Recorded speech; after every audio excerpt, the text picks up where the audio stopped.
Muy buenos días. En este día martes 29 de octubre de 2024, 30 del tiempo ordinario del ciclo B, reflexionamos del Evangelio de San Lucas, capítulo 13, versículos 18 al 21.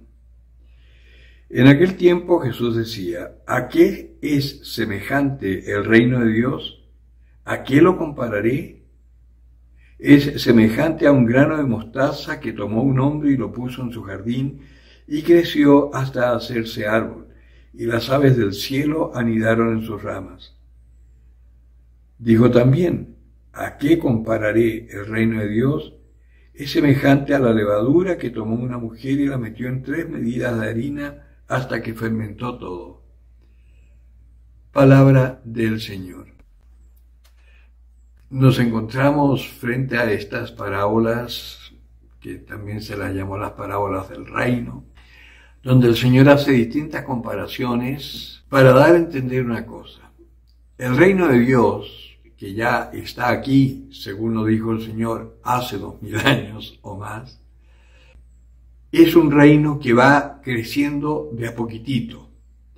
Normalmente los reinos, cuando crecen porque van conquistando y destruyendo al enemigo, por así decir, al conquistado, y lo avasallan hasta que lo transforman obligadamente, so pena de muerte, en sus vasallos.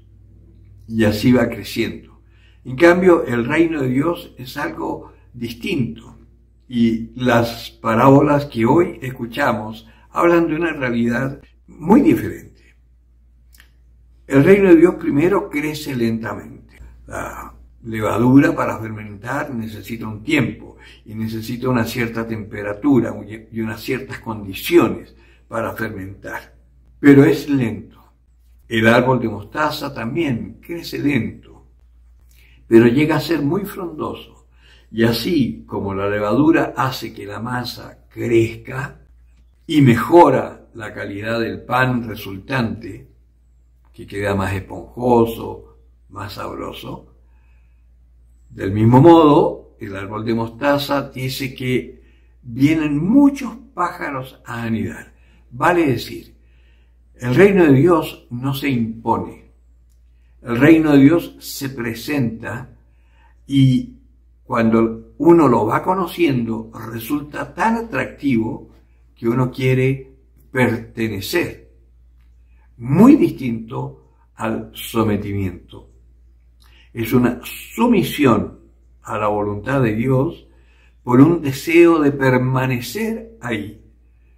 Y por eso las aves hacen nido, los seres humanos entran en la iglesia, forman comunidad.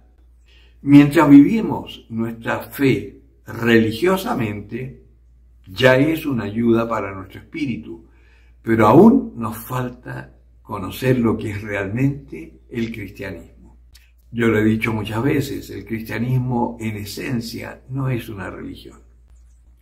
La religión surge del deseo del hombre de ligarse a este ser superior que no sabe muy bien cómo es y lo llamamos de distintas maneras, porque nos damos cuenta, así como Jacob peleó durante toda la noche con un desconocido y al final lo tomó y le dijo: no te suelto hasta que no me bendigas, pero no sabía bien con quién estaba luchando, solo sabía que era más fuerte.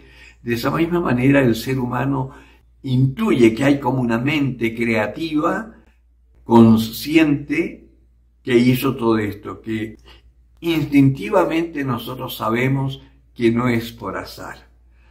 Intelectualmente podemos inventar la evolución, como hizo Darwin, ¿no? Y que el hombre desciende del mono, pero eso es una cosa racional. Intuitivamente el hombre sabe que hay una creación particular y no es solamente una combinación de aminoácidos y moléculas para formar la vida. Hay una mente creativa.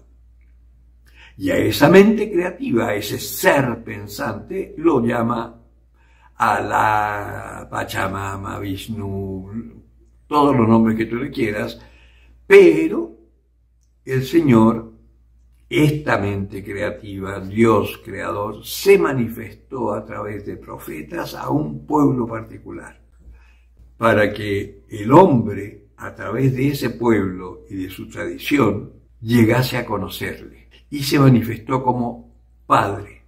El pueblo judío no entendió bien cuál era su misión.